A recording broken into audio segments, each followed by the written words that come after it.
Around 7 years ago, Linda and I crossed paths and swiftly kindled a romance. Both hailing from a Midwest upbringing deeply rooted in devout Christianity, we shared values that prioritized God above all and cherished our family dearly. Our Sundays were spent in the warmth of church pews, envisioning a future filled with promise and togetherness. I, an accomplished engineer with a bright trajectory ahead, found myself drawn to Linda, who excelled in selling accounting software for a prominent tech firm based in Atlanta. Before our marriage, my parents generously gifted us a 3-bedroom home as a token of their success, a departure from the common practice of bequeathing assets posthumously. Their act of generosity brought them immense joy, reveling in the opportunity to share their blessings while still living. 5 years ago, Linda and I exchanged vows, embarking on a journey that felt like an eternal honeymoon. Our union was characterized by an abundance of love, manifesting in our intimate connection and unwavering devotion. Our bond was the envy of our friends, who marveled at the depth of our affection.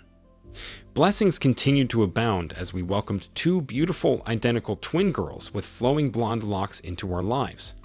Parenthood transformed us as we poured our hearts and souls into nurturing our daughters and providing them with a nurturing and loving environment. Our lifestyle might have seemed mundane to some, but for us, it was deeply fulfilling.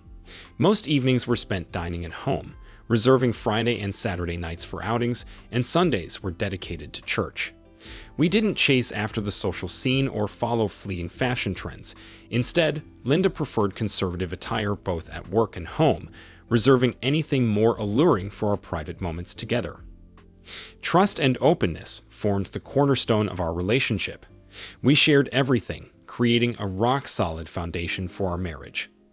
Linda was naturally affectionate, showering me with tender touches, kisses, and warm embraces, which I cherished deeply. Our emotional connection was profound, and we found solace in sharing our innermost thoughts and feelings. While raising twins posed its challenges, I relished every moment spent with them. Though it could be demanding for Linda, I gladly stepped in to ease her burden and lend a helping hand whenever needed. Together, we formed a formidable team, resolving any issues that arose before they could escalate. With Linda by my side and our twin girls in our lives, contentment overflowed, making every day brighter and more fulfilling. Part 2. The Trade Show. Just a week prior to the annual trade show, Linda received an unexpected call, informing her that she was required to attend the 3-day event. With several colleagues out sick due to a virus, Linda was pressed into service despite her attempts to wriggle out of it. She expressed her apologies to me, lamenting the separation from our family. "Babe, I feel terrible about this. I hate leaving you and the girls for 3 days. I've pleaded with my boss, but they're really short-staffed. You know how much I hate being away," she explained, her concern evident. I watched as she packed for her trip, offering reassurances that we would manage just fine without her, though we would miss her dearly. With a heavy heart, I helped her with her luggage, seeing her off as she departed in the company's hired limo bound for the airport.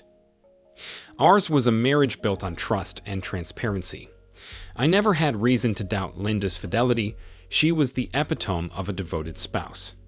Our bond was unbreakable, grounded in shared love for our children and a commitment to facing life's challenges together. So, when I received an unexpected text from my colleague and friend, Ben, during the second night of the trade show, it shook me to the core. He was attending a cybersecurity event in Atlanta at the time. "Hey John, how's your weekend going, buddy?" "I'm enjoying some quality time with my girls. Linda's away at a trade show, so it's just me and the kids. Aren't you at the security convention this weekend?" "Yeah, I am. You mentioned Linda's at a trade show, right? Do you happen to know which one?" "Yeah, she's in Atlanta this week, but I'm not exactly sure of the name. Her company's showcasing their products at the convention center. Why do you ask?" "Well, I'm at dinner with my group, and are you sitting down?" "Yeah, I am. What's going on, Ben?" Suddenly, my phone buzzed with 2 photos and a video, and I found myself rooted to my seat in disbelief. The first photo depicted Linda in an outfit I'd never seen her wear before, the shortest dress, paired with heels she rarely wore. Her hair and makeup were immaculate, and she looked breathtakingly beautiful. Initially, I thought it must be a doppelganger. There was no way it could be Linda. I chuckled to myself, wishing she would dress like that sometimes, but quickly dismissed the notion. My laughter ceased when the next photo arrived. A close-up of Linda seated intimately next to Leonard, one of her supervisors. My heart sank, and I couldn't tear my eyes away from the image. I desperately tried to find a rational explanation, but my hope waned as another close-up of Linda smiling at Leonard arrived. My heart shattered into a million pieces, but I clung to the faint hope of a reasonable explanation until another text came through a few minutes later. The video shattered my world into a million pieces. Seeing my wife, Linda, locked in an intimate embrace with Leonard, his hand on her breast, was like a punch to the gut. Tears streamed down my face, my heart raced, and a wave of sickness washed over me. As I tried to process the unimaginable betrayal, another text message arrived. "Dude, are you okay? What should I do?" Ben's concern echoed through the screen. "Can you still see her?" I asked, my voice strained. "Yes, I can," he replied. "I'm going to call her right now and just check in," I said, my hands trembling as I dialed Linda's number. The phone rang several times before diverting to voicemail. I left a composed message, masking the turmoil inside, and hung up. Next, I called Ben. I just tried calling her. What did she do? "John, I'm so sorry about this." She took the phone out of her purse, glanced at the caller ID, and then put it back in. "I can't believe it's her, man. I've never seen her act like this or dress like that. I mean, I never realized how stunning your wife is. I'm sorry, I didn't mean it like that." "It's all right, Ben. Thanks for being honest and not keeping this from me. You're a good friend," I assured him, struggling to keep my voice steady. "I'll handle things from here. Please try not to let her see you, if possible. Let me know if anything else happens, but don't risk your safety. I'll take it from here, my friend. Are you going to be okay?" Ben's voice was filled with concern.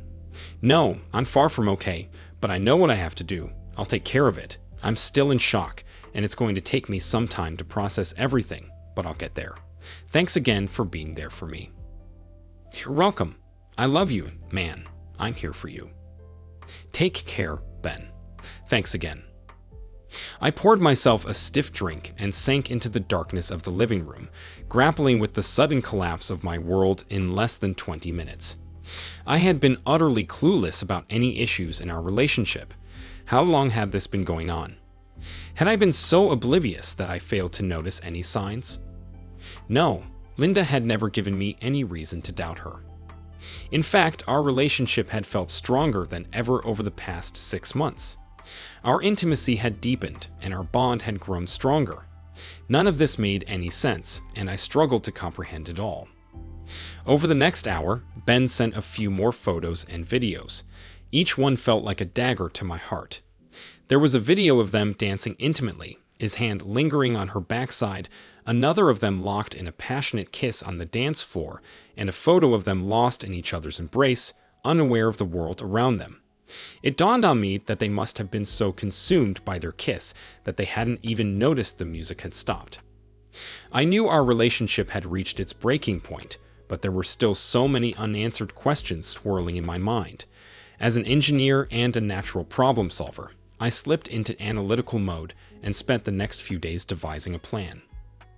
Surprisingly, Linda called me at 10 p.m. after the last damning photo arrived. Taking a deep breath, I composed myself. I couldn't afford to let on that I knew anything about her betrayal. "Hi, honey," she greeted me, her voice filled with warmth. "I'm sorry I missed your call earlier. I was in a meeting during dinner and couldn't talk. I miss you terribly, baby, and wish I was there with you, under the covers, showering you with kisses." "I miss you too, Linda," I replied, keeping my tone steady. "I love you so much. Thanks for calling. The girls are adorable, and I'll send you some photos. They're really missing their mom and asking for you." I tried to rearrange my schedule to come home tomorrow, but my boss insisted I stay here.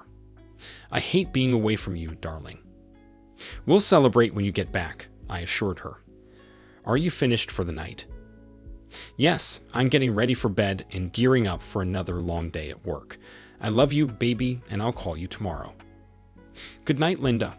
I love you more than you'll ever know, I said before ending the call, my heart breaking anew. My words were sincere. I truly loved her more than anything, and I desperately wished this nightmare would end. Unable to sleep, I lay awake in bed well past midnight, consumed by thoughts of where she might be and what she might be doing. My question was soon answered when another text from Ben arrived. It was a photo of Linda and Leonard on a couch in what appeared to be the hotel lobby. They were locked in a passionate embrace, his hand reaching up her short skirt, her arms wrapped around his neck. They looked like a pair of newlyweds, oblivious to the world around them as they flaunted their love in public. Hey John, this is the last one for tonight. Looks like she's going to be pretty occupied. Let me know if you want me to intervene. I can put a stop to it right now. This is tough to see, but thanks for sending these photos. No, just let her go. This is her choice, and you don't need to get tangled up in it. Thanks again. With tears streaming down my face, I cried myself to sleep, grappling with the betrayal of the woman I loved, our marriage vows, and the impact on our daughters. Eventually, sleep enveloped me, briefly granting respite from the pain and tears until the next morning. Waking up to a barrage of loving texts from Linda adorned with hearts, kisses, and smiley faces, I was struck by the stark contrast between her affectionate messages and the reality of her actions. She professed her love and expressed how much she missed me and the girls, eagerly anticipating a passionate reunion upon her return. Her sweet and loving demeanor left me questioning whether she suffered from dissociative disorder or had been drugged. I desperately searched for answers, but ultimately, I knew I had to confront the harsh truth and prepare for what lay ahead. With her expected return in a few days, I couldn't afford to evade reality any longer. Despite the facade of normalcy in our conversations, I grappled with seething anger. Was it her infidelity that stung the most, or the web of deceit and lies she spun? The realization that she had played me for a fool cut as deep as witnessing her intimacy with Leonard. Fueled by Ben's revelations and the painful acknowledgement of my wife's betrayal, I sprang into action. Utilizing my technical expertise, I had discreetly installed software on Linda's phone, ostensibly for locating it in case of loss. But this software also boasted features like voice, text, and email recording, with automatic uploads to the cloud if triggered. Let me make it clear. I didn't install the software on her phone with the intention of spying on her, but in the wake of recent events, its utility became apparent. Prior to last night, I never would have considered invading her privacy, but my trust had been shattered irreparably. My priority now was to safeguard our daughters and salvage our marriage, if possible. Thankfully, the girls provided a welcome distraction, allowing me to focus on caring for them. Preparing breakfast, tidying up, and indulging in doll playtime were moments I cherished despite the exhaustion. Let me tell you, managing twin 3-year-olds is no joke. It's a serious workout. By 2 p.m., I finally managed to get them down for their nap after a hearty lunch. I took a quick shower, tidied up the house, and settled down to catch up on tasks. Linda's barrage of 6 affectionate texts promised a call at 5 p.m. after her workday concluded. After reading them, I accessed the cloud from my laptop, logging into her account to review everything recorded since activating the spying software. Shock washed over me as I delved into the messages exchanged with Leonard. Here are a few excerpts. You were incredible last night, baby. Can't wait to relive it tonight. Thank you, kitten. I adore it. Shall we head back to my room after our meeting before dinner? Absolutely. But I need to check in with my hubby before we go. I should be ready by 5:15. Does your hubby suspect anything about us? Of course not. He believes I love him, and I'll ensure he continues to believe that. Our secret has remained hidden for over 6 months, and he's completely clueless. I know how to manage him, so don't worry. I had to halt my reading. Anger surged within me, threatening to engulf my rationality. Kitten, he called her kitten. That was my endearing term for her during our intimate moments. Had she shared that with him too? How blind had I been? What kind of fool had I become? After regaining a semblance of composure, I tentatively explored the other files, only to be met with further betrayal. The contents filled me with a primal rage that I could no longer contain. Slamming my laptop shut, I rose from my chair and screamed, the sound tearing through the air. Grabbing the lamp from the table, I hurled it against the wall with all my strength, shattering it into countless fragments. The anger I had suppressed for so long now consumed me entirely. I was poised to destroy the second lamp when the sound of my daughter's cries pierced through the chaos. Their tears shocked me back to reality, grounding me in the present. Hastily, I rushed to their side, cradling them in my arms until their sobs subsided. I allowed them to play in the living room while I sat on the chair, nursing another stiff drink, silently cleaning up the shattered glass from my outburst. In that moment, I accepted that my marriage was beyond salvaging. It was time to take decisive action. I lacked the strength to delve deeper into their conversations or examine any additional files. Instead, I allowed them to accumulate on the cloud. Deciding to play the role of the loving husband, just as Linda had deceitfully portrayed herself, I formulated a plan. My immediate course of action involved contacting a divorce lawyer and engaging a private investigator. Securing custody of my daughters became my paramount concern.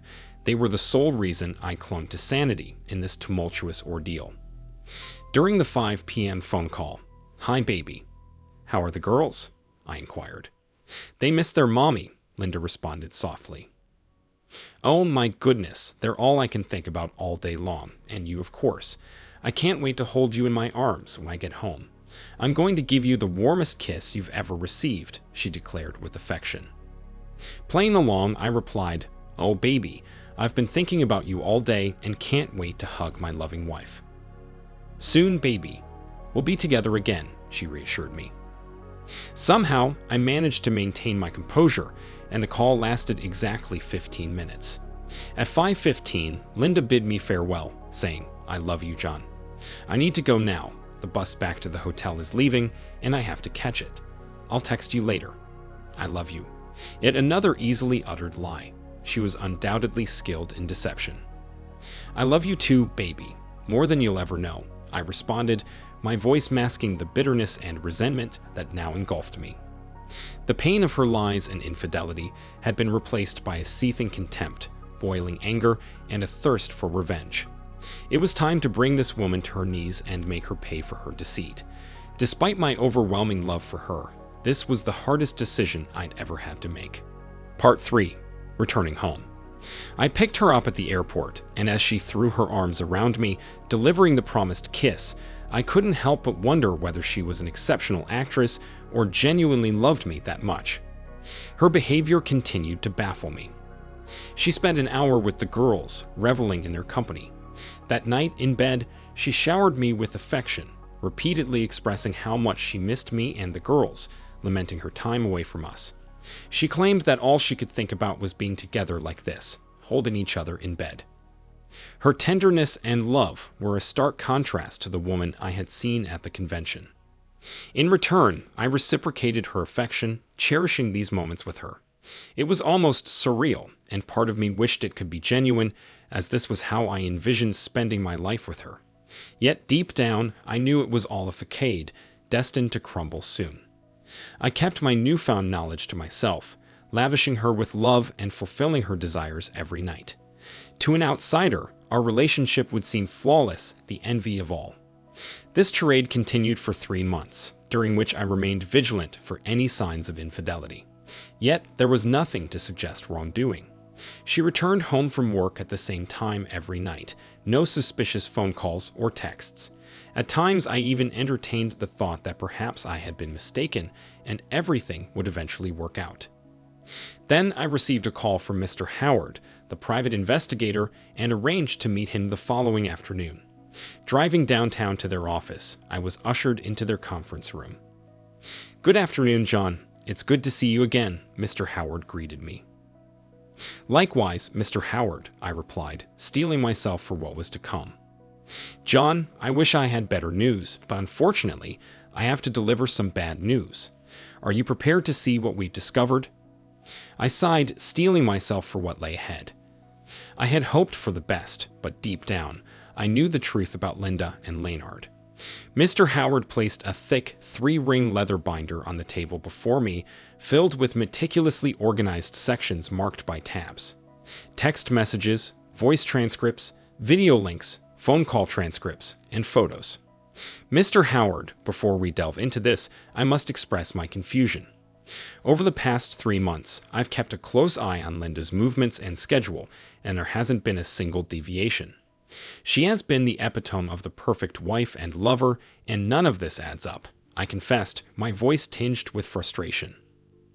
Well, let's walk through it together and see if we can shed some light on the situation, Mr. Howard responded calmly.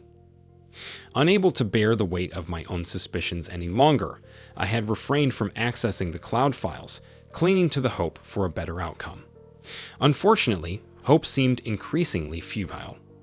As Mr. Howard guided me through the contents of the binder, my heart sank. There were over 75 pages of incriminating text messages, 25 pages of damning emails, 75 pages of photos capturing Linda and Leonard entering and exiting hotel rooms, all meticulously time-stamped. Additionally, there were over 82 video links and 50 pages of recorded phone conversations. Linda and Leonard frequented this motel at least 4 times a week over the past 3 months, Mr. Howard explained solemnly. You can see photos of them arriving every day at 1 p.m., spending an average of 2 hours together during each visit. Furthermore, it appears that during the last month, 2 additional men visited your wife 4 times a week. Do you recognize this person? He inquired, gesturing to a photo displayed in the binder. Oh my God, that's Michael Nelson, the CEO of her company. So she's involved with 2 men, and one of them is the CEO. I gasped in disbelief. I'm afraid so. Based on the evidence from text messages, phone calls, and videos, it's evident that he was intimately involved with your wife, Mr. Howard confirmed gravely. The video labeled balcony captures them engaging in intimate acts, seemingly unaware that they were being filmed. Our high-resolution 8K video allowed us to capture their faces and audio in close detail. He proceeded to play the video on the 80-inch display, revealing the disturbing scene of my wife with her CEO on the balcony. Witnessing their actions up close, I felt a wave of nausea engulf me, forcing me to excuse myself from the room momentarily to compose myself. Upon returning, I urged them to continue, steeling myself to confront the harsh reality of my wife's actions. Show me everything, I insisted, determined to uncover the extent of her betrayal. In the video labeled Balcony 2, your wife is seen with both Michael and Leonard. I apologize for the distress this may cause, but these videos could be crucial evidence in any divorce proceedings, particularly for custody arrangements, Mr. Howard explained as he played the footage. It was revolting, and I struggled to reconcile the images with the woman I thought I knew, desperately clinging to the hope that it was all a mistake. John, we also conducted background checks on Leonard Edwards and Michael Nelson. Mr. Howard continued, his tone somber. Leonard has been married for 10 years and has 4 young children, while Mr. Nelson has been married for 25 years and has 3 adult children. According to the text messages, Leonard invited Michael over after your wife expressed interest in exploring a threesome. It's a distressing revelation, so I'll leave you to review the details at your own pace. Here's the binder and a USB containing all the files and videos. Your attorney will likely require both for legal proceedings. When I first met with my attorney, she was astonished by the extensive amount of evidence we had gathered, finding it hard to believe there were no indications of her infidelity at home. She's still putting on the facade of the loving wife and mother, as if everything is perfectly normal, remarked my attorney after reviewing the files I provided. She outlined several courses of action we could take. Preferring to weigh our options carefully, she scheduled a follow-up meeting for the next week. However, I urged her to begin the divorce proceedings at the earliest opportunity. As I left her office, a gnawing sensation in my stomach confirmed what I already knew. It was over long before these consultations.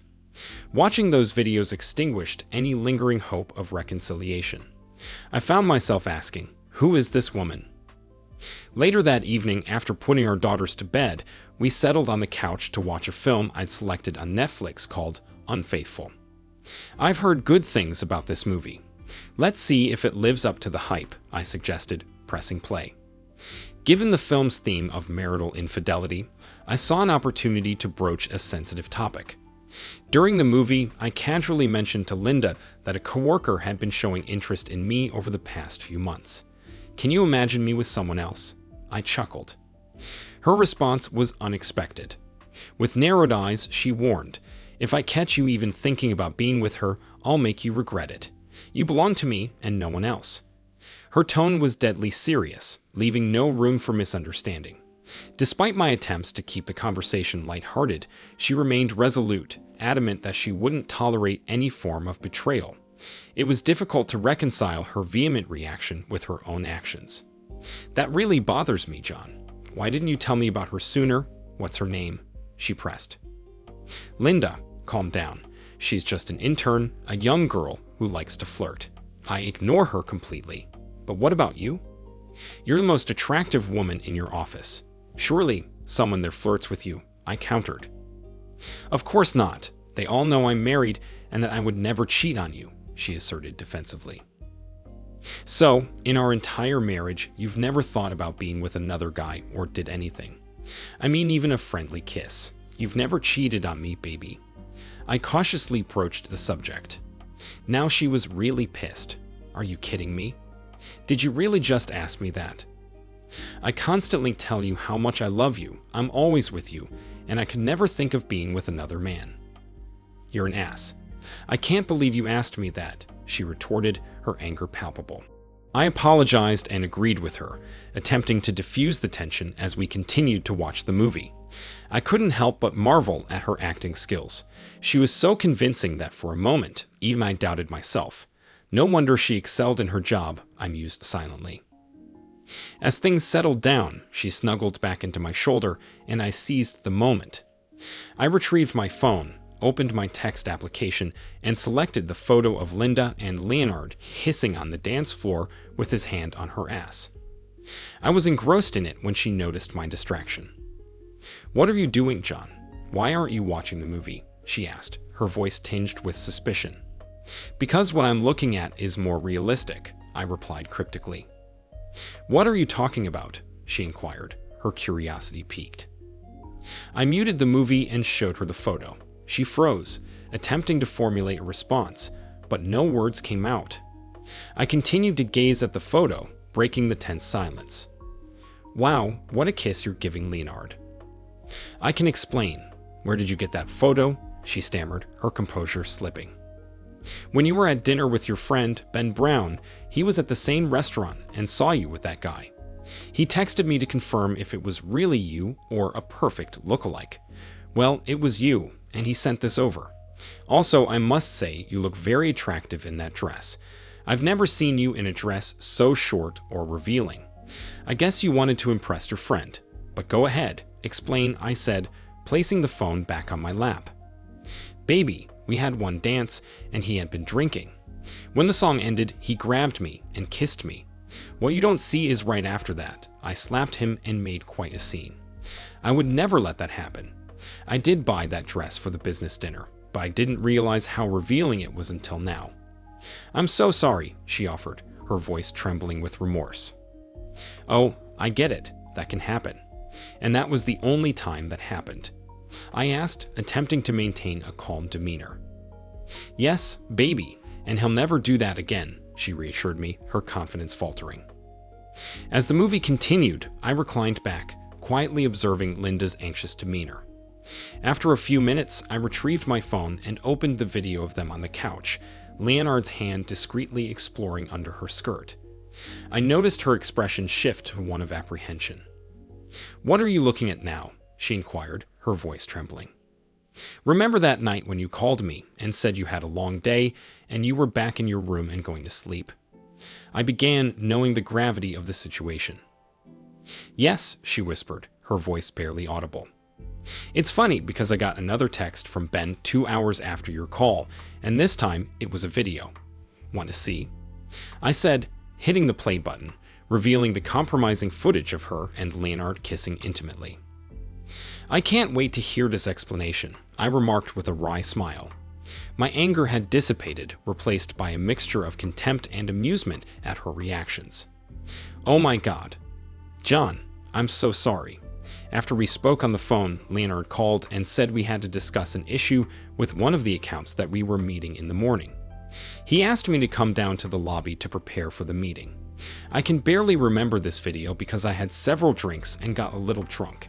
You know what I'm like when I'm drunk, she explained, her words rushed and panicked. I know the video looks bad, but nothing happened after that. I do remember going up to my room. I told him to stop, and I was happily married and left. Nothing happened, you have to believe me, she pleaded desperately.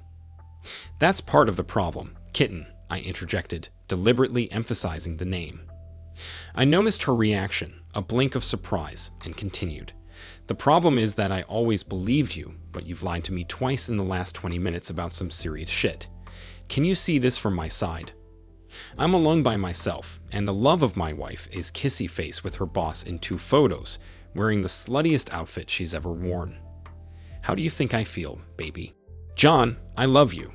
That was 3 months ago. Why didn't you say something sooner? She pleaded, her voice tinged with desperation.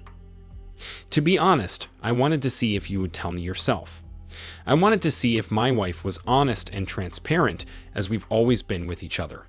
But now I understand how things are between us. Are you lying about anything else?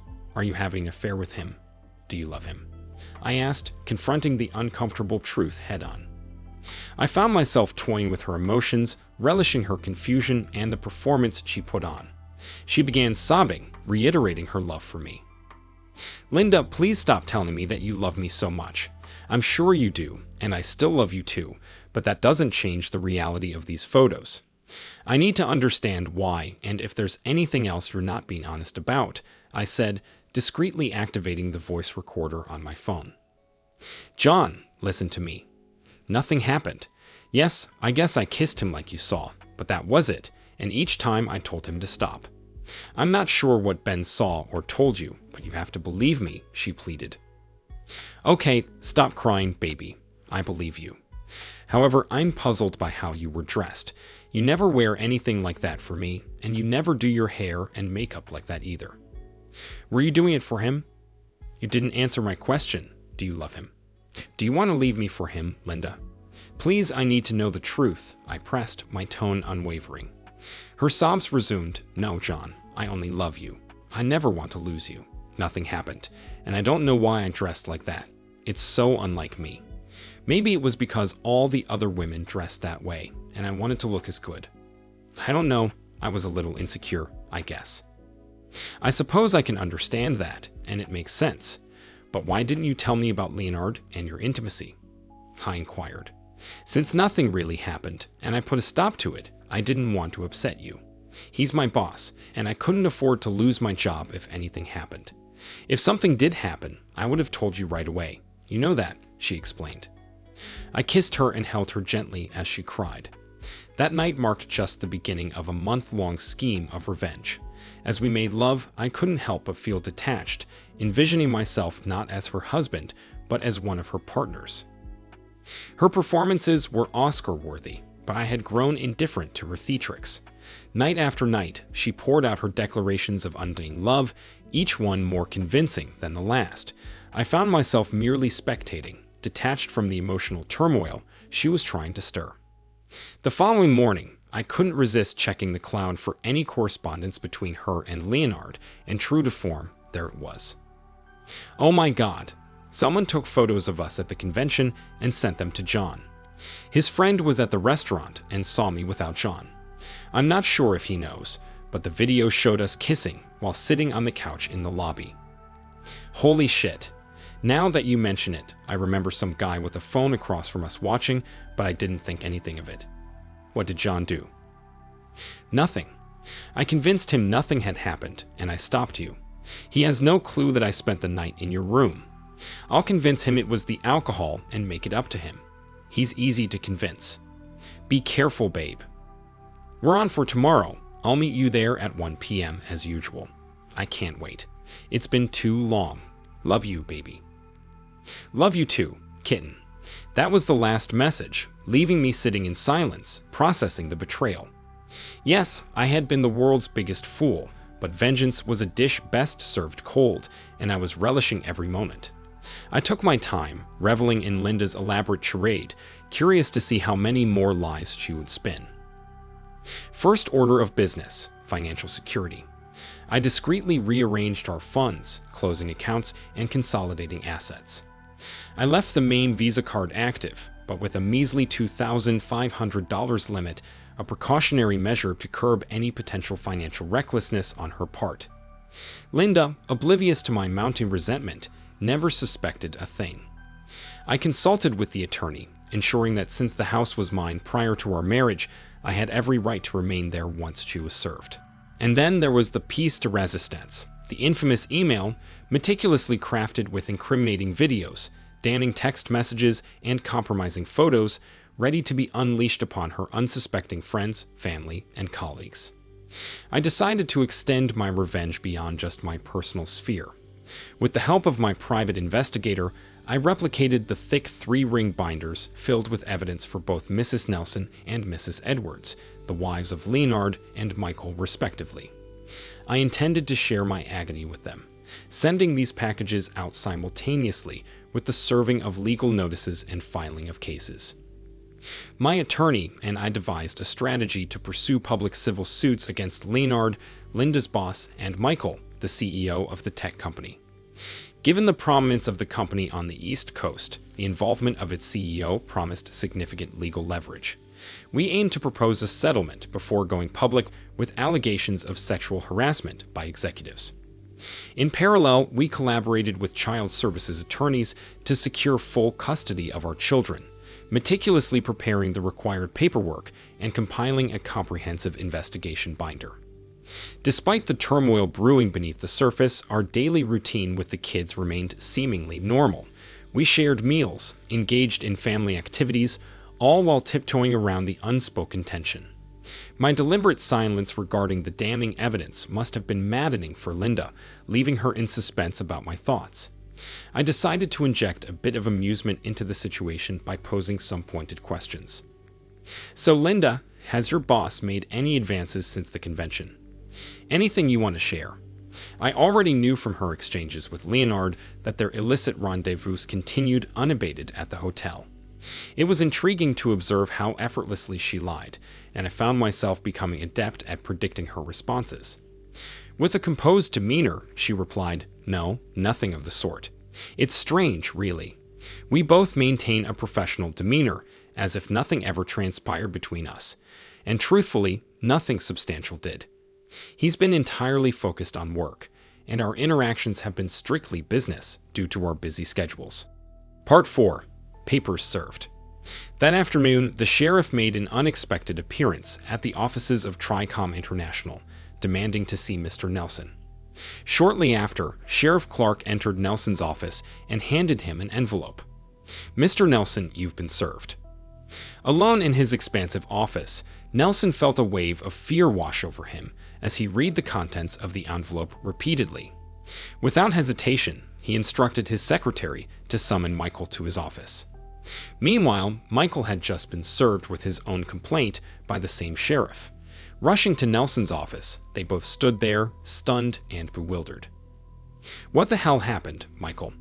If my wife finds out about this, I'll be finished. This is on you. You assured me that this woman wouldn't expose us. You better fix this, or I swear I'll make you and your family pay dearly. Do you understand?"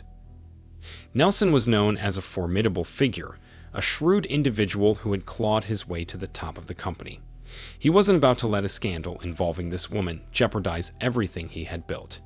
He made it clear to Michael that he expected swift resolution or consequences would follow. Fearing Nelson's wrath, Leonard hurried out of the office, intending to confront Linda on the 12th floor. As Leonard made his way down the hallway toward Linda's office, he encountered the sheriff heading in the opposite direction, coming from Linda's direction. Alarmed, he hastened into her office to find her sitting at her desk, tears streaming down her face. She was inconsolable, unable to speak coherently. John had just shattered her world, much like she had destroyed his months ago. It took over an hour for Linda to compose herself enough to articulate what had transpired. Even then, her words were fragmented and strained. "Linda, what's going on? How did he find out about everything?" What do you mean? I've just been served divorce papers. What are you talking about? Everything. Nelson and I have been served, and we're facing a civil lawsuit for what happened. We don't know what evidence John has, but it must be more than those 2 images you saw. You need to get John to back off, or Nelson will destroy us and my family. Oh God, this is terrible. This is a nightmare. Please, go talk to him. Make him see reason. Do whatever it takes to stop this. Go home and sort this out. Call me tonight if you can, and let me know what's going on. Still trembling, Linda packed up her belongings and drove home. The realization that the man she loved, her husband and the father of her children, was intending to divorce her hit her like a ton of bricks. She didn't want a divorce, and she genuinely loved John, but she couldn't seem to resist the allure of the sexual excitement she found elsewhere. She had to make John understand. She couldn't bear to lose him over this. Arriving home to an empty house, she called John's sister and asked if she could keep the kids overnight. Without questioning, Kathy agreed to take them for the night. Linda took a shower, freshened up her hair and makeup, and waited anxiously for John to return from work. At 6 o'clock, she heard the garage door open and nervously awaited his entrance. Hi, Linda. I didn't expect to see you tonight. I assumed you'd be with Leonard. Oh, wait, he's married and has children, so I guess that might be awkward, John remarked casually. John, please, let's talk, she said, taking his hand and leading him to sit beside her on the couch. Despite the turmoil inside her, Linda appeared composed and more put together than usual. She knew John expected this and continued to play the game. John, I was served today, as you already know. But do you understand that I don't want a divorce? I need you and I love you. I won't sign those papers. Leonard means nothing to me. Yes, we were together, but it wasn't love. I needed it, and I'm so sorry. I'll never do it again, I promise. Oh, you promise. I guess I can trust you now, so yes, I'll just forget everything, and we can go back to normal, I said with a loving smile. Linda grabbed me and kissed me passionately. Thank you, baby. I love you so much. I'm glad you forgive me and understand. I'll never lie to you again. Her response caught me off guard.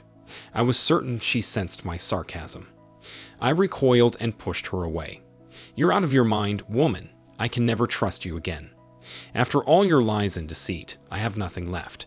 I gave you so many chances, but you kept lying, deceiving me, and ruining our lives. I know everything, your daily lunch meetings at the hotel with your bosses. Did you really think I would take you back after what you've been doing? Have you even thought about the damage you're doing to the girls? There's no way I can overlook this.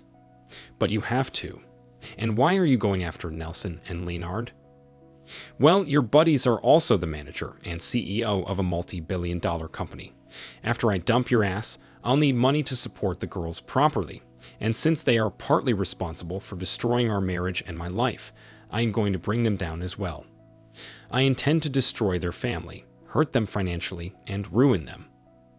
Linda had never heard me talk this way, and she'd never seen me so angry and focused. The seriousness of the situation finally hit her, and she realized that she no longer had control of the situation or her husband. All she could do now was beg. So, with tears streaming down her face and on her knees, she clutched my legs and begged for forgiveness. Despite feeling sorry for her, my rage overcame any sense of weakness, and I lifted her back to the couch. In a soothing voice, I spoke to Linda as if she were a child. Listen to me, Linda. You need to pack a bag and go to your mom's house for a few nights. Get an attorney, and then we can set up a meeting to discuss things. In the meantime, a word to the wise, I suggest you stay clear of Michael and Leonard. Things are about to get ugly.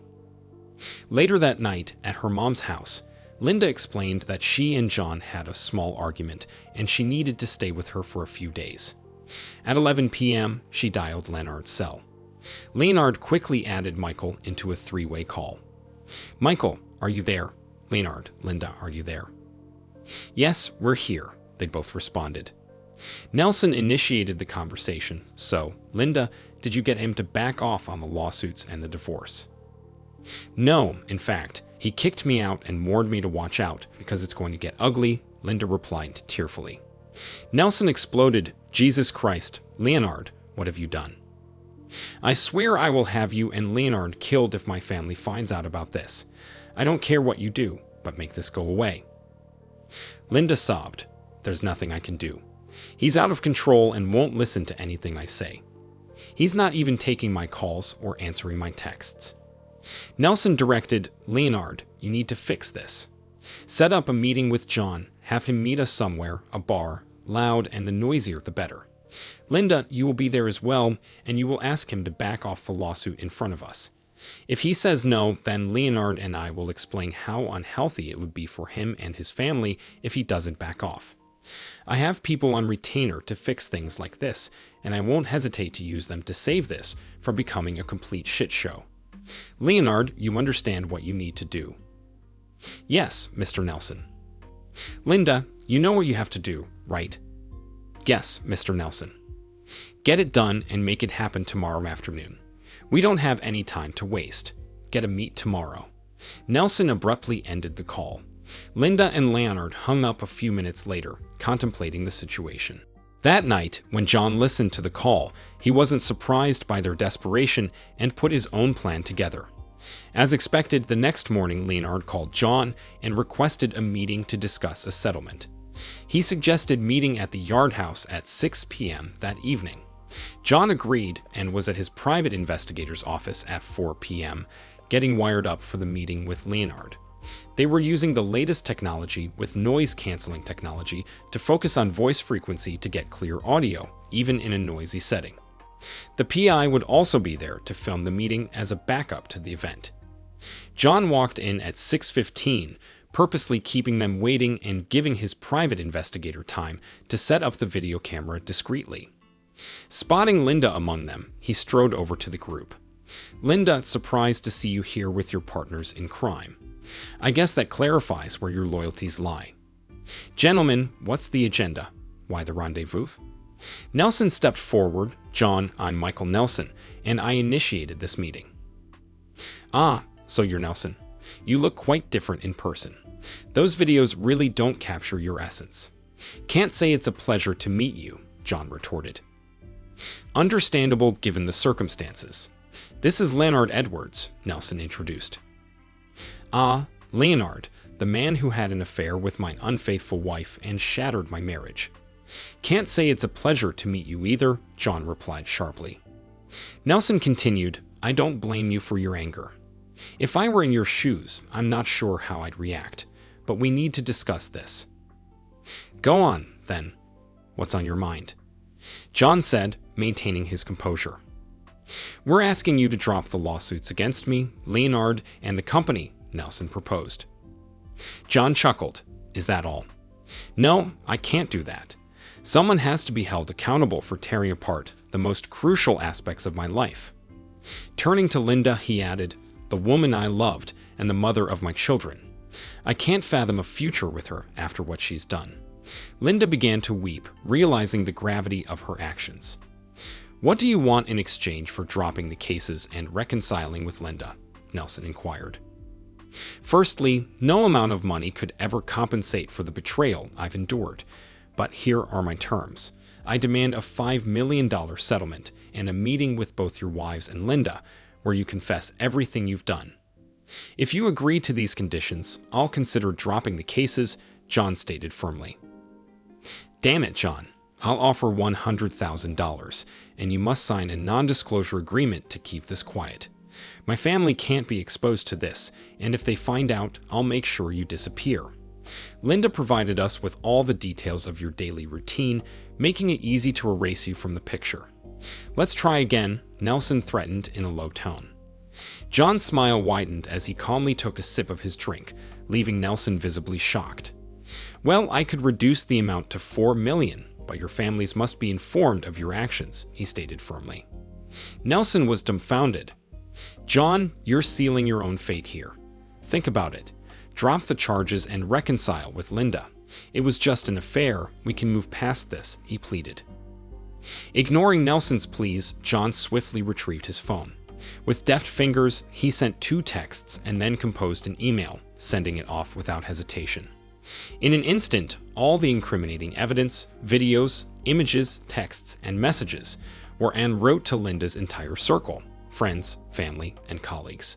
The two texts John sent were directed to the courier stationed outside Michael and Jonathan's residences, instructing them simply deliver the package. Within moments, Mrs. Nelson and Mrs. Edwards found themselves in possession of duplicate copies of the damning evidence, a meticulously compiled binder detailing every aspect of the affair. John made sure to include a particularly damning screenshot on Nelson's folder, Michael grinning maliciously as he lay next to Linda in bed. As for Mrs. Wilkes, a snapshot of Linda, Michael, and Leonard together adorned the cover, a provocative choice that would undoubtedly make an impression. Frustrated by John's apparent indifference, Nelson exploded in anger. "Hunter, for God's sake, pay attention. What's your answer? Will you drop the charges?" With a steely gaze, John retorted, "My response to you, Michael, Leonard, and my unfaithful wife is simple. Go to hell." As Michael and Leonard's phones began to ring incessantly with calls from their wives, a sense of panic and disbelief swept over them. Nelson's face flushed red with anger as he glared at John with intense hostility. Leonard, on the verge of tears, looked at John with a mixture of shock and bewilderment. Linda turned to John, her expression a blend of confusion and concern, seeking an explanation for the chaos unfolding. John calmly responded, his tone tinged with resolve. "Just check your email in a few minutes, and it will all become clear." After Nelson's heated exchange with his wife on the phone, he jabbed his finger into John's chest, his threat dripping with malice. "You're a dead man, Hunter. I'll ensure you suffer a painful demise." Ignoring Nelson's threat, John turned to Leonard, incredulous at his question. "Why? Seriously. You've been sleeping with my wife for the past 6 months, betraying me and jeopardizing my family. And now you're surprised that there are consequences. Everything I've sent to your wife was to expose the truth and protect her from the deceitful predator you've become." With that, John stood firm, refusing to be swayed by their pleas or threats. He had exposed their duplicity and was prepared to face whatever consequences would follow. Linda's phone erupted with calls from her relatives, each having seen the incriminating videos and photos John had distributed. With growing indignation, she denied any knowledge of what they were referring to before reluctantly opening her email to confront the truth. As she scrolled through the damning evidence, her anger flared, and she fixed a furious gaze on John. "You bastard! How could you do this to me?" she seethed, her voice trembling with rage. John met her fury with a somber resolve. "You made it far too easy, babe," he replied, his tone tinged with sadness. "I did love you, but now it's over. And once I hand over this audio recording from our meeting to the authorities, my lawyer believes I'll have full custody of our daughters. You'll be fortunate if you avoid jail time." He couldn't help but add a bitter note of irony. "Sorry, Kitten. Yes, Kitten, the nickname you shared with your partner in betrayal. I know everything, Princess, and now you must face the consequences of your actions." Epilogue. 6 months later. To avoid further public scrutiny, Tricom opted to settle the lawsuit with John Hunter, offering a hefty payout of $2.25 million. In the aftermath, Michael Nelson faced the consequences of his actions, stripped of his CEO title and terminated without severance due to breaching the morality clause in his contract. He suffered significant financial losses, forfeiting over $10 million in stock options and a $5 million severance package, all for the sake of his affair with John's wife. Nelson's downfall didn't end there. He received a 5-year prison sentence for his involvement in a murder conspiracy, along with other charges uncovered during the investigation into his business dealings. Divorced by his wife during his incarceration, he emerged from prison destitute, with no familial support and nowhere to turn. The news of Nelson's downfall brought a sense of satisfaction to John, a glimmer of relief amid the turmoil he had endured. Meanwhile, Leonard Edwards faced similar repercussions. His marriage dissolved, leaving him financially depleted and burdened with child support and alimony payments. Ordered to pay a hefty sum of $1 million as restitution in the civil trial for his role in the conspiracy and adultery, Leonard's life unraveled further. Jobless and reduced to working as a day laborer, he eventually succumbed to bankruptcy, finding himself homeless and living beneath an overpass near the day workers' pickup location. For John, witnessing the downfall of his wife's paramour brought a sense of closure and vindication. Despite the pain he had endured, knowing that those who had wronged him faced their own reckoning offered a semblance of solace, and he couldn't help but find himself smiling more frequently, a rare glimmer of peace amidst the chaos. Linda faced the consequences of her actions with a reduced sentence of 1 year of house arrest and 4 years of probation for conspiracy, thanks to John's intervention. However, she lost custody of her children, as John was granted full custody due to the evidence presented during the divorce proceedings. With no place to live, no alimony, and no child support due to her previous earnings being on par with John's, Linda found herself in a state of despair. She retreated to her mother's basement, abandoned by her family and stripped of her visitation rights. The email John sent, containing incriminating evidence of Linda's affair and deceitful behavior, shattered any remaining support Linda had. Her family turned their backs on her, exacerbating her feelings of isolation and guilt. Plagued by remorse, Linda struggled with her mental health, spending time in psychiatric hospitals as she grappled with the consequences of her actions. Meanwhile, John focused his energy on caring for his children, now the center of his world. With the financial security provided by the settlements, he dedicated himself to his role as a single parent, supported by his sister and mother. Though the girls faced challenges stemming from their mother's actions, they had a strong support network to guide them through the ordeal. For John, while revenge provided a temporary sense of satisfaction, it could never fully mend the wounds inflicted by Linda's betrayal. Though he forgave her, the trust and love he once had for her had been irreparably damaged. The experience left him cautious and guarded, hesitant to open his heart again. Reflecting on the ripple effects of one person's actions, John acknowledged the importance of vigilance in navigating life's complexities. Thank you for watching this video to the end. If you liked it, please like it and subscribe to the channel. See you soon.